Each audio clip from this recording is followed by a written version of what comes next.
Salam jumpa. Assalamualaikum warahmatullahi wabarakatuh. Selamat datang kembali di sesi ke-6 dari mata kuliah akuntansi lanjutan, di mana kita akan melanjutkan pembahasan untuk transaksi laba antar perusahaan pada transaksi jual beli aset tetap. Oke, mari kita mulai membahas transaksi laba antar perusahaan untuk jual beli aset tetap. Nah, ini akan jadi lebih kompleks karena asetnya sendiri terbagi menjadi dua macam, yaitu yang pertama adalah aset tidak terdepresiasi, misalnya tanah, dan aset yang terdepresiasi, misalnya mesin. Nah, ini akan membuat kompleksitas, gitu ya, menambah kompleksitas. Bagaimana dengan aset yang tidak terdepresiasi? Ini yang paling mudah, ya. Mari kita lihat contohnya di sini, misalnya. Oke, apabila terjadi transaksi penjualan aset tetap yang tidak terdepresiasi, ya, pada tahun terjadi transaksi, itu kita harus menghapus yang namanya gains atau losses atas transaksi tersebut. Ya. Sehingga ketika kita menghapus gains atau losses itu, maka aset tetapnya akan kembali ke cost awalnya. Ya. Pada saat tahun berjalan, ya, pada saat tahun berjalan, itu kita harus kembali menghapus tiap tahun, ya. Setelah itu gitu ya, karena kan aset tetap kan biasanya akan ditahan selama lebih dari 1 tahun. Berarti tahun berikutnya mungkin masih ada, tahun berikutnya masih ada, sampai mungkin dijual atau sampai habis. Kalau tanah mungkin sampai dijual ya, sampai dijual gitu ya. Baru kemudian mengakui tadi adanya gains yang belum terrealisasi. Nah, selama tahun-tahun sebelum dijual itu gains-nya kan belum terrealisasi. Nah, karena gains-nya belum terrealisasi, maka ini juga harus dihapus. Akan tetapi, gains yang dicatat oleh perusahaan induk itu kan sudah dihapus di tahun pertama, ya, pada saat transaksi. Tahun berikutnya bagaimana cara saya menghapus gains? Ya, caranya menghapus gains di sini adalah dengan cara melakukan penyesuaian atas akun investasinya. Ya, di sini logikanya adalah bahwa yang namanya aset gitu ya. Tadi asetnya itu kan di dalamnya ada gains-nya, ya. Asetnya ini terus kemudian harus saya kembalikan ke cost awalnya, yaitu cost-nya di perusahaan yang menjual, ya. Nah, untuk mengembalikan ini otomatis asetnya harus dikurangi. Nah, kontra account-nya karena kita transaksi antar perusahaan, maka antara akun ekuitas atau akun investasi, ya. Nah, karena ini asetnya berkurang, maka harus ada aset yang ditambahkan. Siapa aset yang ditambahkan? Yaitu aset akun investasi ini tadi, ya. Nah, baru kemudian gains yang sesungguhnya akan terrealisasi ketika asetnya itu tanah misalnya ini terjual, ya. Baru kemudian kita mengakui adanya gain, ya, dan mengakui adanya penambahan investasi berasal dari gains tadi, ya. Oke, saya coba praktekkan, ya. Kalau saya praktekkan, nah, misalnya di sini ada perusahaan induk menjual tanah, gitu ya, ke perusahaan anak. Nah, misalnya cost-nya 50 juta dijual seharga 75 juta dolar ya. Nah, otomatis di sini ada gain sebesar 25 juta. Nah, gains ini ya yang kemudian harus dihapus pada saat tahun transaksi, misalnya transaksi tahun 2020. Maka pada tahun 2020 maka gains ini harus dihapus. Caranya tinggal menghapus gains-nya gitu ya. Oke. Sebelum itu mestinya pada awalnya perusahaan induknya kan akan mencatat adanya gains dari transaksi gitu ya. Ya. Terus kemudian karena menggunakan metode ekuitas, ya, menggunakan metode ekuitas, maka unrealized gains ini yang tidak jadi direalisasi, yang harus ditunda atau ditahan, ini akan mengurangi laba dari perusahaan anak. Ya, pastinya, ya nanti akan kita peragakan setelah ini. Tapi di sini melakukan eliminasi terlebih dahulu. Jadi kita akan menghapus unrealized gains ini karena perusahaan kan dikonsolidasikan. Jadi tanahnya tidak lagi bisa diakui 75, 75 ini kan karena 50 plus 25 gains. Gains-nya dihapus, maka tanahnya kembali jadi 50. Jadi gains-nya saya hapus, ya. Gain saya hapus, saya mengakui pengurangan tanah sebesar 25 juta. Ya. Dengan catatan ini adalah downstream. Ya. Upstream juga sama kok, yang ini masih sama. Yang di sini. Upstream juga sama. Downstream atau upstream. Nah, yang sedikit berbeda adalah di tahun berikutnya. Misalnya tahun 2021 asetnya masih ditahan sama si perusahaan anak. Berarti perusahaan anak masih mengakui aset sebesar 75 juta. Padahal aset 75 juta ini kan harusnya ketika dikonsolidasikan dikembalikan jadi 50 juta. Berarti sama, tanahnya akan dihapus sebesar 25 juta. Nah, cuma masalahnya gains-nya tadi kan sudah dihapus di tahun 2020. Ketika perusahaan induknya mengakui gains itu dihapus di tahun 2020. Ya, sehingga otomatis di tahun 2021 kan nggak ada pengakuan gains oleh si perusahaan induknya. Ya.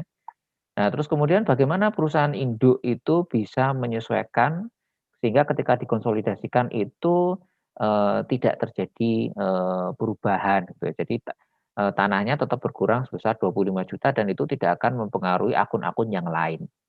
Nah, supaya tidak mempengaruhi akun-akun yang lain, maka akun ini harus dikontrakan. Ya. Kontrak account. Kontrak account-nya kalau downstream itu adalah akun investasi pada anak. 25 juta. Ya. Ini kan sama-sama aset ya. Yang satu aset berkurang, satu asetnya bertambah di debit. Ya, ini kalau downstream. Ya. Kalau upstream, maka mirip ya, tapi investasi pada anak itu misalnya kalau kepemilikannya 90% dari 25 juta. Kemudian berikutnya kita mengakui adanya saham non pengendali. 10% dari 25 juta, tanah 25 juta. Ini kalau upstream sales ya. Ini tahun 2021 misalnya. Ya, tahun berikutnya sama nyatanya persis seperti ini dan seterusnya gitu ya. Sampai dijual misalnya tahun 2023 tanahnya kemudian dijual. Nah, sekarang baru kita mengakui adanya gain. Tadi gains yang tidak diakui yang 25 dihapus tadi baru kita akui di sini. Ya. Gain. Plus karena kita mengakui adanya gains yang sebelumnya unrealized jadi realized, sekarang saya benar-benar bisa mengakui adanya investasi pada anak yang bertambah, bukan kontrak account ini ya, bukan kontrak account, bukan untuk menyelaraskan gitu, tapi ini karena memang mengakui adanya gains akan realized profit atau realized gains itu akan menambah akun investasi pada anak. Kalau ini tadi kan tanahnya berkurang, investasi pada anaknya bertambah karena itu kontrak account. Yang ini berbeda, ini benar-benar ada pengakuan gains. Ini kalau downstream. Kalau upstream ya sama tadi, maka investasi pada anak kali 90%, saham non pengendali kali 10%, terus kemudian gains totalnya 25 juta tadi. Ini yang upstream ya. Nah, ini transaksinya kira-kira seperti itu, cukup mudah gitu ya. Oke, kita lihat ilustrasi yang ada di PowerPoint ya, mestinya ya hampir sama. Oke.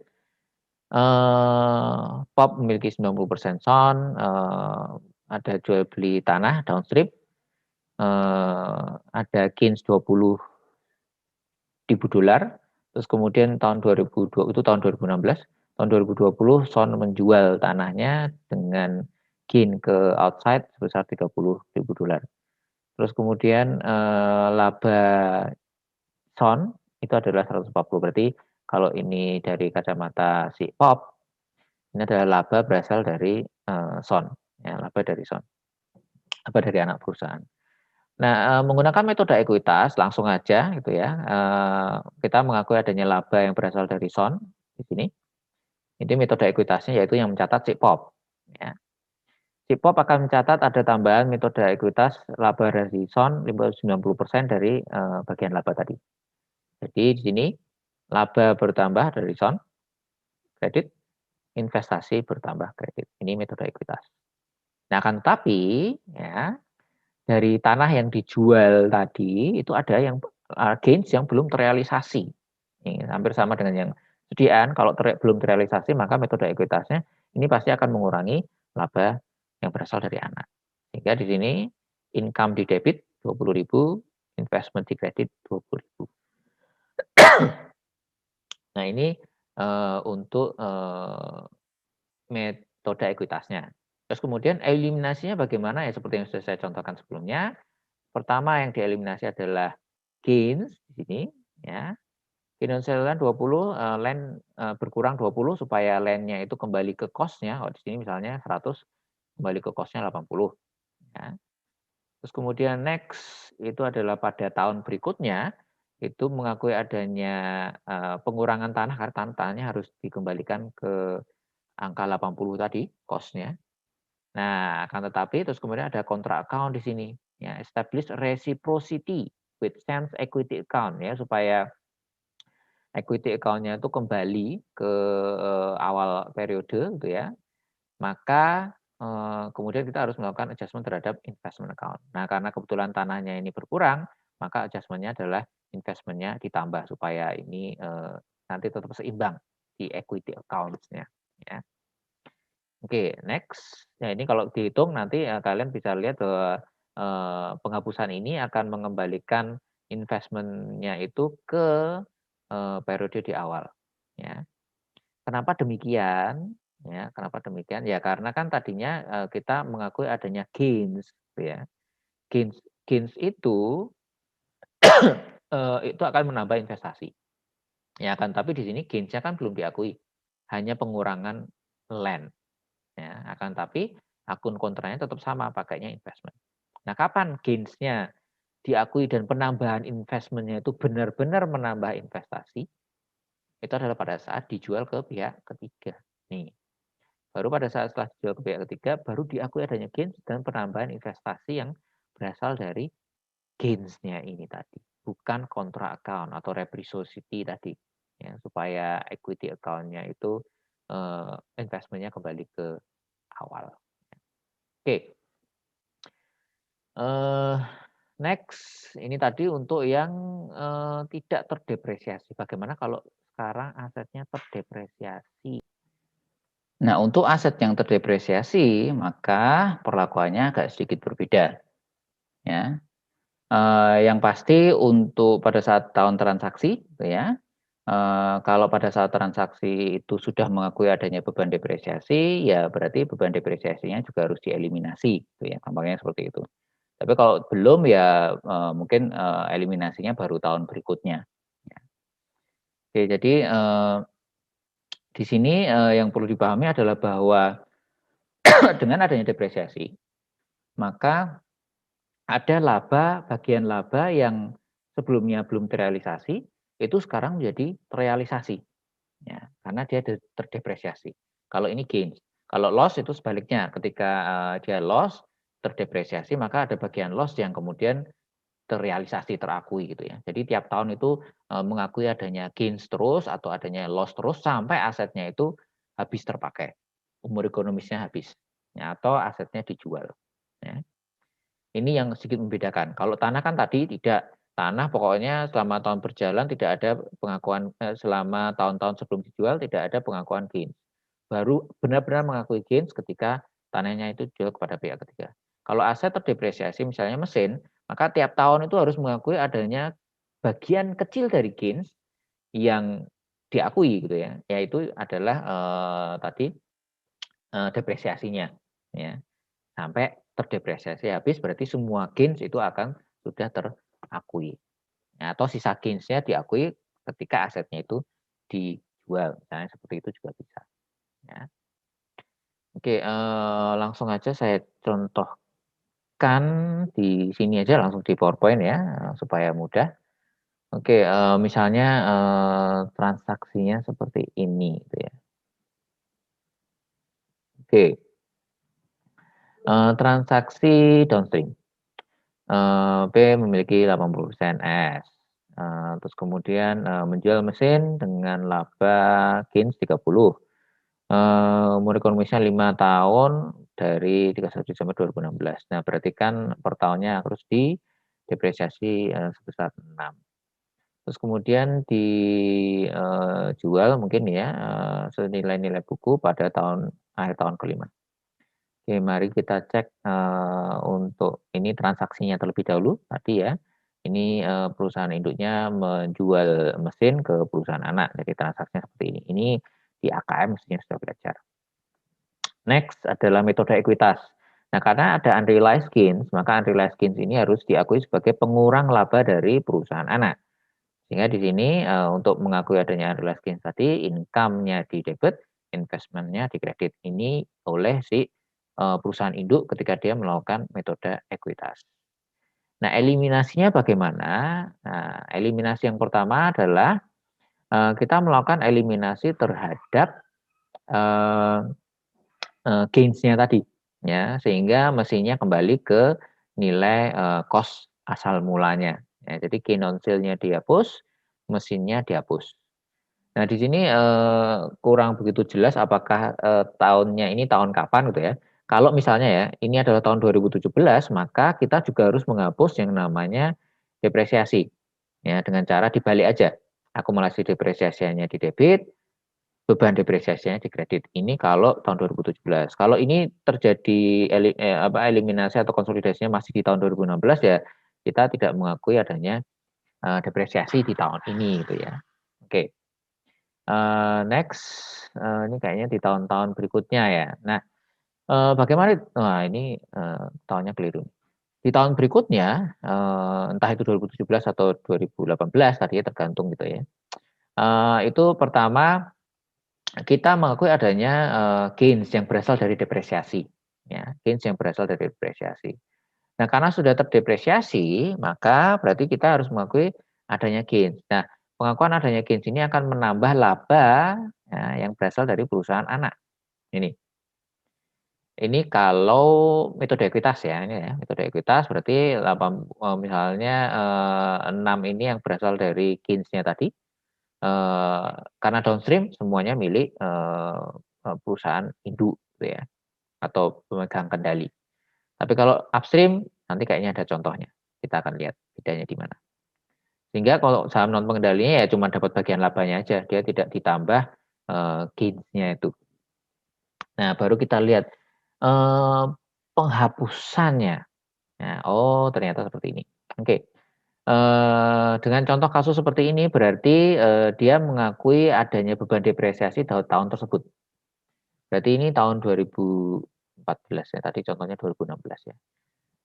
Di tahun berikutnya gitu ya, di tahun berikutnya, ini mestinya di tahun berikutnya ya.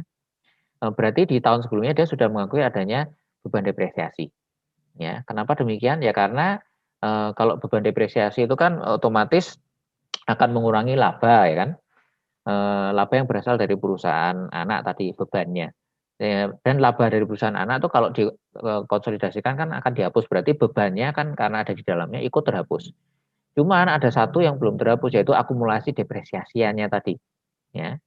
Nah, akumulasi depresiasiannya itu masih menggantung terus sampai nanti selesai, ya. Jadi di sini ketika kita tahun berikutnya tentu saja akan mengakui adanya beban depresiasi, gitu ya, dan akumulasi depresiasi. Nah, ini kita hapus. Ini adalah beban depresiasi dan akumulasi depresiasi tahun ini, ya, tahun penghapusan. Ya. Nah, terus kemudian untuk menghapus mesin, ini sama kayak tanah tadi, ya. Kalau menghapus mesin, mesin dihapus 30 jelas, ya. Tapi di sini kemudian ada pengakuan yaitu yang namanya akumulasi depresiasi. Ya. Akumulasi depresiasinya ada yang harus dihapus. Akumulasi depresiasi kapan? Tahun sebelumnya. Ya, jadi akumulasi depresiasi kan ke bawah nih ke tahun berikutnya. Nah, kalau yang ini adalah tahun penghapusan, ini yang berasal dari tahun sebelumnya. Ini juga harus dihapus. Berarti saya debit besar 6. Nah, sisanya itu adalah kontra account-nya yaitu investment in SAM. Ya. Demikian seterusnya sampai ya tahunnya habis.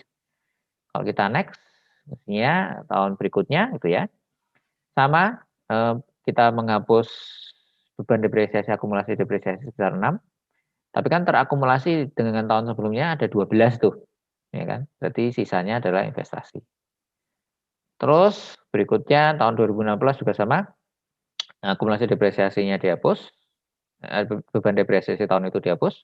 Akumulasi depresiasi yang akumulasian dari tahun-tahun sebelumnya ini juga dihapus. Kemudian kita mengakui contra account, sisanya adalah investment income.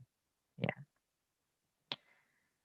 Oke, ini tahun 2000.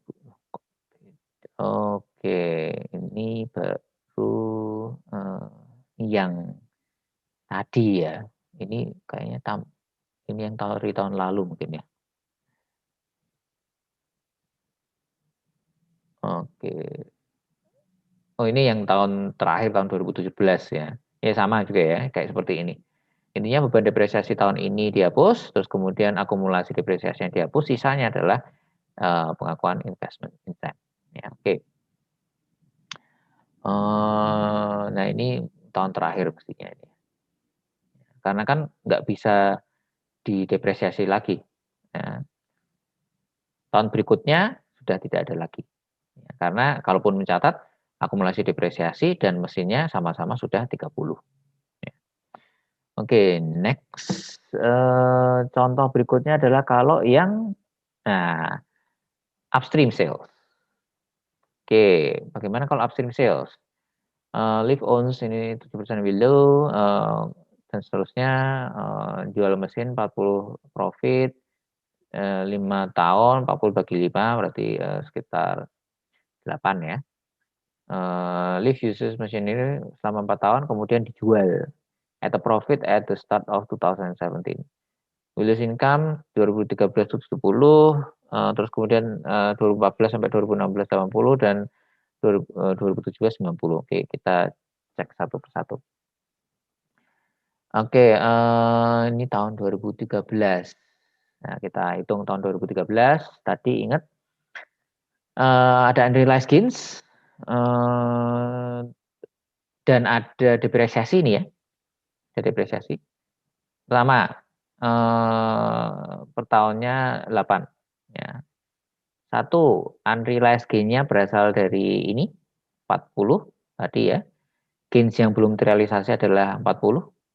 Sehingga ini upstream ya. Jadi income-nya ya, kalau laba berasal dari si Willow yang bisa diakui oleh perusahaan induknya itu adalah 70 nih ya. Ini labanya 70 dikurangi unrealized gains-nya totalnya 40. Terus kemudian yang tahun itu bisa diakui berasal dari depresiasi adalah 8. Ya. Non kontinuitas sama ya, tinggal dikalikan 30%. Ya, berarti list income-nya totalnya sekian, bagian laba dari perusahaan anaknya, dari saham non pengendali adalah sekian. Ya. Nah, baru berikutnya kita akan melakukan eliminasi. Ya. Nah, di tahun 2013 itu kan ada sudah menghitung depresiasi ya, nah, karena ini kan ini ada gains yang bisa diakui, yang bisa direalisasi karena ada depresiasi. Nah, akan tapi depresiasinya harus dihapus di sini. Kita hapus accumulated depreciation action di debit, ini di kredit, jadi ini terhapus sudah. Ya. Sebenarnya perusahaan induknya kan perusahaan anaknya pasti mengakui adanya beban depresiasi. Nah, beban depresiasinya ini kita hapus sekian, ya, 8 untuk mengakui adanya gains ini tadi. Terus kemudian gains-nya sendiri kita hapus total 40, mesin 40 untuk mesinnya supaya kembali ke cost awal. Ini tahun 2013. Di tahun berikutnya karena ini upstream, maka kita tetap mengakui adanya akun saham non pengendali. Oke, kita cek di apa tahunnya. Oh ya benar. Tahun berikutnya sampai 2014 sampai 2016 itu 80 ya. Jadi nanti tiap tahun nanti akan mengakui adanya gains yang realisasi sebesar 8 karena tadi depresiasi ya sampai tahun 2016. Jadi ini tiap tahun kira-kira seperti ini. Metode ekuitasnya segini, bagian laba saham non pengendali sekian. Ya. Nah, eliminasinya sekarang. Nah, tahun 2014 di tahun berikutnya tadi otomatis depreciation expense-nya kita hapus. Ya, ini cara ini yang di bawah ini adalah menghapus depreciation expense. Nah, kan tapi di tahun sebelumnya kan kita sudah mengakui adanya akumulasi depresiasi yang otomatis terbawa di tahun sekarang. Sehingga di sini pertama saya akui penghapusan akumulasi depresiasi 8 juta, yang 8.000 yang berasal dari tahun sebelumnya. Sementara mesinnya tetap kita hapus 40. Nah, yang 70% dari sisanya 40 kurangi 8 itu berarti 32. 70%-nya adalah milik investment in Willow, si saham pengendali. Yang 30%-nya adalah milik si saham non pengendali. Seperti ini. Ya, cukup mudah ya. Tahun berikutnya sama, cuman akumulasi depresiasinya yang beda. Jadi investment dan non kontinuitas kan sisanya beda. 2015, oke, ini dihapus tadi sudah paham. Terakumulasi 8 plus 8 di tahun sebelumnya, 16. Sisanya ini adalah 24 di proporsionalkan 70%, 30%. Ya. 2016 juga sama. Ini dihapus, ini dihapus supaya mesinnya kembali ke cost. Akumulasi depresiasi 3 tahun itu dihapus. Ya, sisanya adalah investasi dan non controlling interest. Baru tahun 2017 ada transaksi penjualan. Ya, nah masih ada sisa 1 tahun kan berarti di tahun 2017. Berarti masih ada unamortized gain di tahun 2017 awal dijual, berarti masih ada unamortized gain sebesar 8. Ya. Yang kemudian di tahun itu diakui gains-nya sekarang. Ya. Karena kan dijual ke pihak ketiga. Nah, pengakuan gains-nya ya di sini tinggal ditambahkan sama ya. Cuman ini bukan berasal dari depresiasi, ini berasal dari penjualan. Ya, tahun penjualan. Sehingga eliminasinya ya. Pertama, tadi apakah ada beban depresiasi? Tidak ada. Ya, beban depresiasinya nggak ada. Kenapa? Ya kan langsung dijual. Ya, mesinnya sudah langsung dijual. Akan tetapi ketika dia dijual mesinnya itu sisa gains yang bisa diakui tinggal 8 ini tadi yang belum teramortisasi. Ya, tinggal 8. Nah, tinggal 8 ini otomatis ya saya mengakui adanya gain in machinery. Ya, 8. Nah, karena ini dijual, masih ingat ya kalau penjualan aset itu kayak gimana? Nih, saya kembalikan ke transaksi penjualan aset tadi.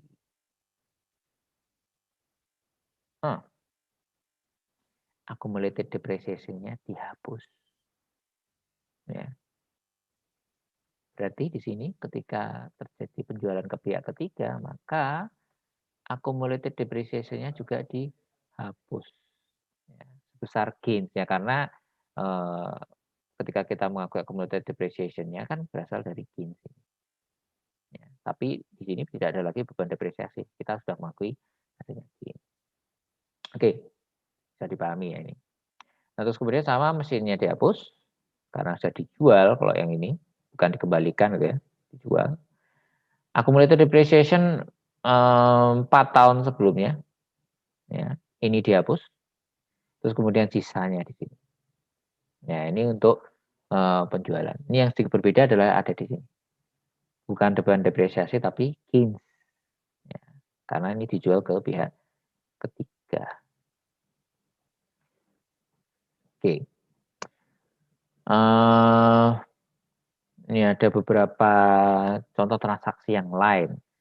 Kalau jualnya tidak di fair value. Oke. Misalnya contohnya di sini, contoh yang lain lagi adalah ketika kita tuh jual sediaan tapi diakui oleh perusahaan yang membeli sebagai fixed asset, itu bagaimana? Ya, ya, hampir-hampir sama ya. Nah, pertama gitu ya. Karena transaksi awalnya adalah jual beli sediaan, maka unrealized profit-nya itu kita hapus dari cost of sales-nya. Ya. Unrealized profit-nya kita hapus. Tapi karena perusahaan anaknya mengakui adanya tambahan aset, ya, maka asetnya yang ada di perusahaan ini yang kita hapus. Sehingga kembalinya jadi sediaan yang ada di perusahaan induknya kalau ini downstream. Ya, sehingga transaksinya adalah ini cost of sales-nya ini yang berasal dari penjualan. Ya, kita hapus. Nah, mesinnya yang diakui oleh perusahaan anak itu yang harus kita hapus juga. Nah, kalau ini sudah tahun berikutnya, tahun berjalan, maka perusahaan anaknya kan mengakui adanya beban depresiasi. Nah, beban depresiasinya ini juga harus kita hapus di sini. Ya, ini kalau inventory item yang diakui sebagai fixed asset oleh yang membeli. Ya, kira-kira seperti itu. Oke, ada lagi? Habis. Kalau masih ada yang kurang dipahami, ya bisa ditanyakan di sesi diskusi sinkron.